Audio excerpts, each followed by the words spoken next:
Bapa kami yang di surga, kembali siang ini kami mau mendengarkan firman-Mu. Urapi kami ya Bapa, untuk kami dapat mengerti, memahaminya. Biarlah firman-Mu akan selalu menjadi kekuatan kami, menjadi rema, agar kami dapat menjadi pelaku-pelaku firman-Mu yang sejati. Terima kasih Tuhan Yesus, dengan kuasa Roh Kudus-Mu, firman-Mu bekerja atas hidup kami. Amin. Pembacaan firman Tuhan pada siang hari ini terambil dari kitab Matius pasal 17 ayat 1 hingga dengan ayat yang ke-27. Pasal 17 ayat 1, Injil Matius pasal 17 ayat 1 hingga dengan ayat yang ke-13 dengan perikop Yesus dimuliakan di atas gunung.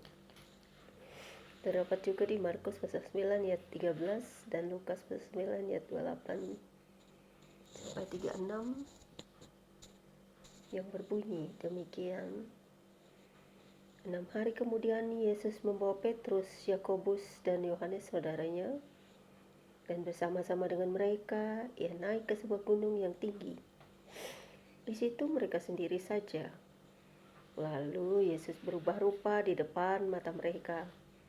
Wajahnya bercahaya seperti matahari dan pakaiannya menjadi putih bersinar seperti terang. Maka nampak kepada mereka Musa dan Elia sedang berbicara dengan dia. Kata Petrus kepada Yesus, "Tuhan, betapa bahagianya kami berada di tempat ini. Jika Engkau mau, biarlah aku dirikan di sini 3 kemah. Satu untuk Engkau, satu untuk Musa, dan satu untuk Elia." Dan tiba-tiba sedang ia berkata-kata, turunlah awan yang terang menaungi mereka, dan dari dalam awan itu terdengar suara yang berkata, "Inilah anak yang kukasihi, kepadanya lah aku berkenan, dengarkanlah dia." Dengar itu tersungkurlah murid-muridnya dan mereka sangat ketakutan. Lalu Yesus datang kepada mereka dan menyentuh mereka sambil berkata, "Berdirilah, jangan takut." Dan ketika mereka mengangkat kepala, mereka tidak melihat seorang pun kecuali Yesus seorang diri. Pada waktu mereka turun dari gunung itu, Yesus berpesan kepada mereka, "Jangan kamu ceritakan penglihatan itu kepada seorang pun sebelum manusia dibangkitkan dari antara orang mati." Lalu murid-muridnya bertanya kepadanya, "Kalau demikian, mengapa ahli-ahli Taurat berkata bahwa Elia harus datang dahulu?" Jawab Yesus, "Memang Elia akan datang dan memulihkan segala sesuatu. Dan aku berkata kepadamu, Elia sudah datang, tetapi orang tidak mengenal dia dan memperlakukannya menurut kehendak mereka. Demikian juga anak manusia akan menderita oleh mereka." Pada waktu itu mengertilah murid-murid Yesus bahwa ia berbicara tentang Yohanes Pembaptis. Kemudian Injil Matius pasal 17 ayat 14 hingga dengan ayat yang ke-21 dengan perikop baru. Yesus menyembuhkan seorang anak muda yang sakit ayan. Terdapat juga di kitab Markus pasal 9 ayat 14 sampai 29 dan Lukas pasal 9 ayat 37 sampai 43 yang berbunyi demikian. Ketika Yesus dan murid-muridnya kembali kepada orang banyak itu, datanglah seorang mendapatkan Yesus dan menyembah, katanya, "Tuhan, kasihanilah anakku. Ia sakit ayan dan sangat menderita. Ia sering jatuh ke dalam api dan juga sering ke dalam air. Aku sudah membawanya kepada murid-muridmu, tetapi mereka tidak dapat menyembuhkannya." Maka kata Yesus, "Hai kamu angkatan yang tidak percaya dan yang sesat, berapa lama lagi aku harus tinggal di antara kamu? Berapa lama lagi aku harus sabar terhadap kamu? Bawalah anak itu kemari." Dengan keras Yesus menegur dia, lalu keluarlah setan itu daripadanya.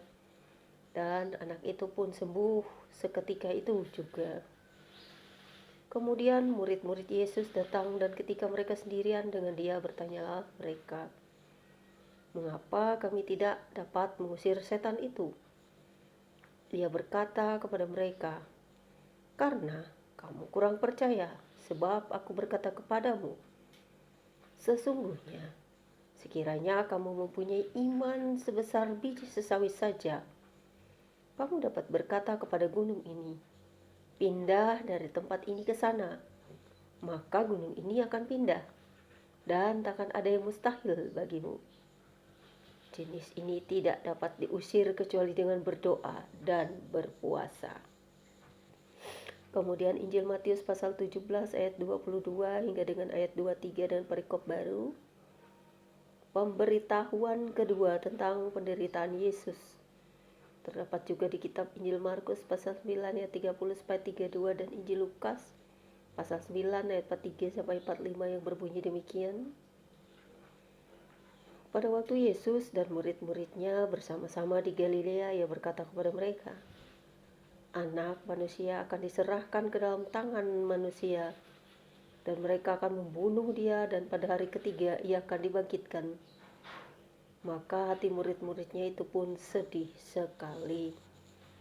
Kemudian kitab Injil Matius pasal 17 ayat 24 hingga dengan ayat yang ke-27 dengan perikop baru. Yesus membayar bea untuk bait Allah, yang berbunyi demikian. Ketika Yesus dan murid-muridnya tiba di Kapernaum, datanglah pemungut bea bait Allah kepada Petrus dan berkata, "Apakah gurumu tidak membayar bea 2 dirham itu?" Jawabnya, "Memang membayar." Dan ketika Petrus masuk rumah, Yesus mendahulunya dengan pertanyaan, "Apakah pendapatmu, Simon? Dari siapakah raja-raja dunia ini memungut bea dan pajak? Dari rakyatnya atau dari orang asing?" Jawab Petrus, "Dari orang asing." Maka kata Yesus kepadanya, "Jadi bebaslah rakyatnya. Tetapi supaya jangan kita menjadi batu sandungan bagi mereka, pergilah memancing ke danau. Dan ikan pertama yang kau pancing tangkaplah, dan bukalah mulutnya. Maka engkau akan menemukan mata uang 4 dirham di dalamnya. Ambillah itu dan bayarkanlah kepada mereka, bagiku dan bagimu juga." Sampai di sini pembacaan Alkitab kita pada siang hari ini. Kiranya firman ini memberkati kita semua, karena kita akan mengetahui tentang firman ini, siapa Tuhan yang kita sembah, siapa Yesus, dan segala kuasa yang dilakukannya ketika berada di muka bumi. Hingga hari ini kuasa itu masih tetap terjadi. Karena siapa yang percaya kepada nama Yesus Kristus pasti akan diberi kuasa untuk menyembuhkan orang-orang sakit, untuk mendoakan bagi banyak orang yang memerlukan pertolongan. Biarlah kuasa itu akan terus terjadi bagi kami umat-Mu ya Tuhan, yang penuh percaya penuh kepadamu, kepada firman-Mu. Terima kasih Bapa di surga. Haleluya. Amin.